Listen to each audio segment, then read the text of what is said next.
Welcome back. We can't keep making Jeff wait now, can we? So we're back to the K1 project. We have the noise blanker, the tuner, the 4-band module. Everything's going pretty well there.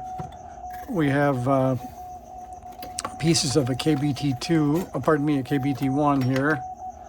And we have the KBT1 manual in the original kind of 2/3 size that came with it. I found the order sheet from 2011. We have the errata from 2006, so that was a while ago. And I think we'll give it a shot. So let's see, what do they say? First in the errata is the double A cell diameter is incorrect.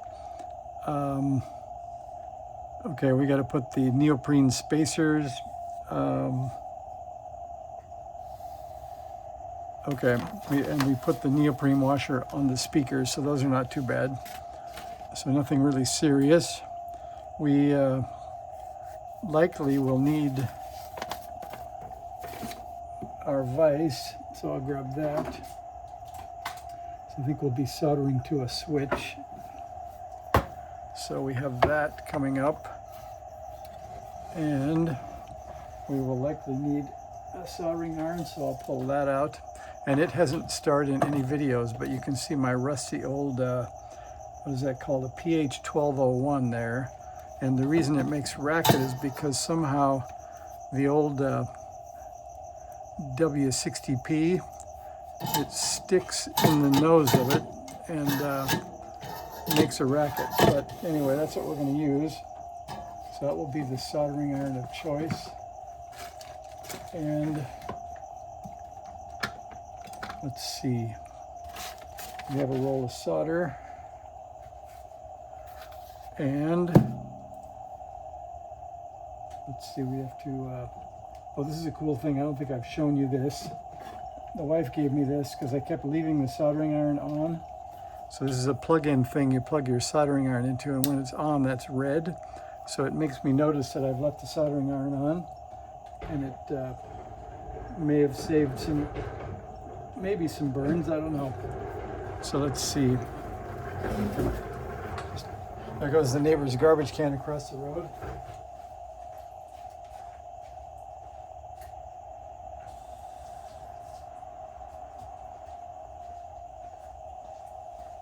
And I wasn't too lazy to get the sponge wet, so we'll actually be able to tin the iron. That's in better shape.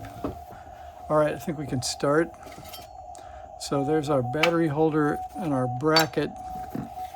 By the way, we have 7030 above me on a K2 on the 200 hertz filter, because here's the unfiltered version with S6 noise.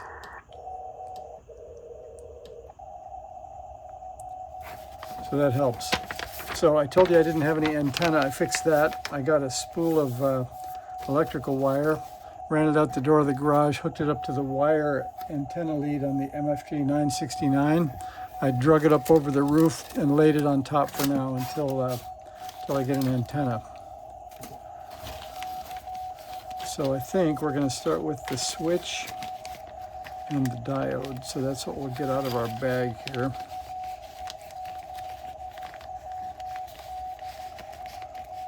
I'll take out the grill cloth so I don't get that dirty. And I think we're going to use these two red wires will be probably from the main board to the KBT2. And we have our long lost speaker lead, so we'll save that. Now I can get to the parts I want. There's our heavy duty diode. So that is, right side up, that is a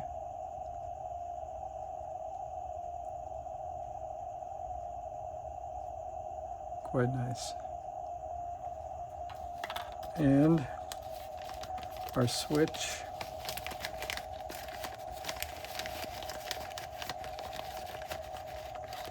So this will complete the shock in the box for Jeff, and I think I can put it back in the box and send it to him, which will be a big moment. That was a lot of days and a lot of steps to get that going. So we need the switch in the vise, and we're going to solder a diode to the top. So we'll tighten that up. This is a big diode for that switch. So we're going to have to fashion some leads. I guess they show it about the same way in the picture. The diode is dwarfing the switch, and it seems to be about 2/3 as long as the switch, and that's about what we have. So we'll see what we can do here. So I think I'll grab on with the pliers so as not to break it and bend that down.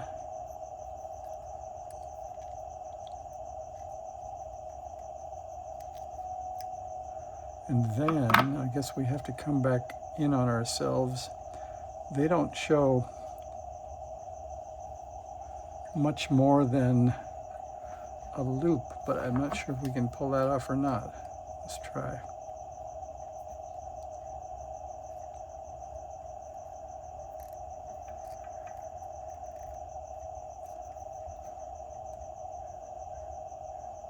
So they show it a bit above the switch. I better turn it around. All right, so I'll grab on about here and go straight down.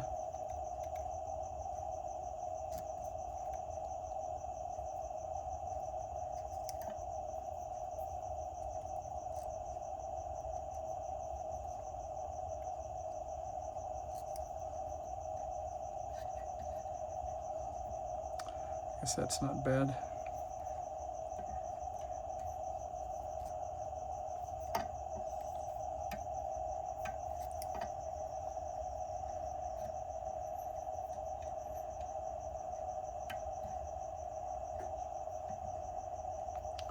I guess it could be worse, huh?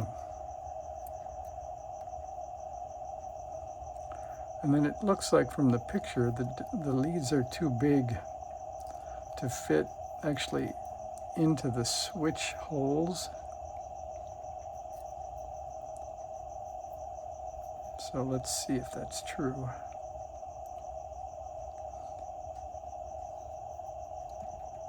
Yep, too big to go through. So looks like from the picture they cut it to fit next to it and they solder it on. So that's going to be what we do. I guess you wouldn't say it's elegant, but it'll be functional. So the switch leads are about that long.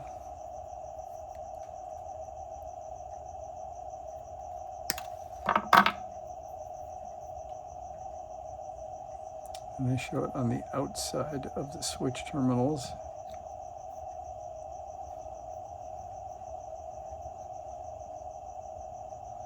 I don't suppose one inside and one outside would hurt, but maybe both outside will let it hang on a little better.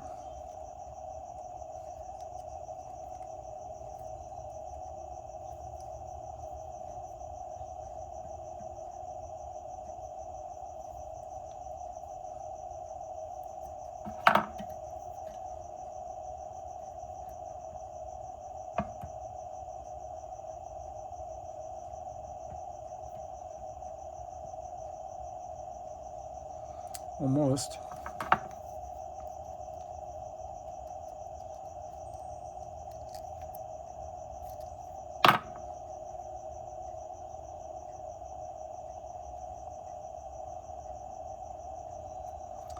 And then if I flatten that lead a little bit, it'll look almost like the picture. Too much.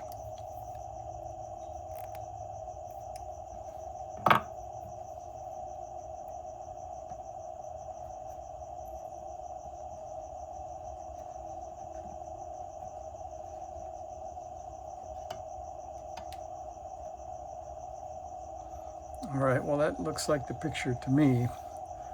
So I think we're going to go with that.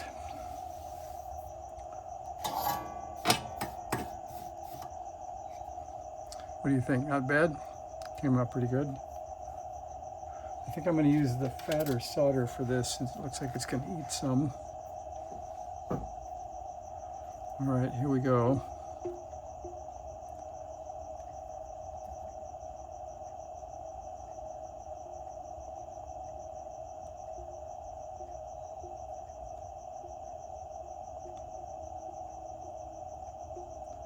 I'm a little worried about the switch.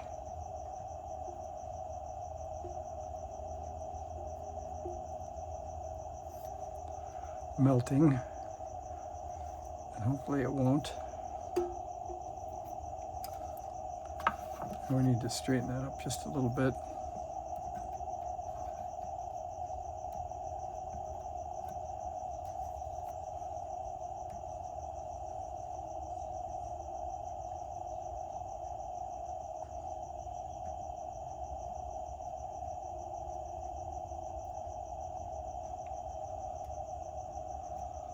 All right, then the other lead. I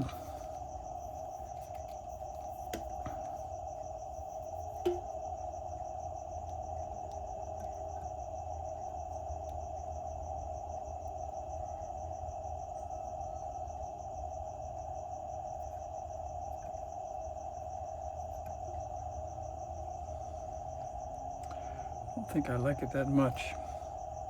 That lead looks better than the first lead. So I will try to twist this a bit.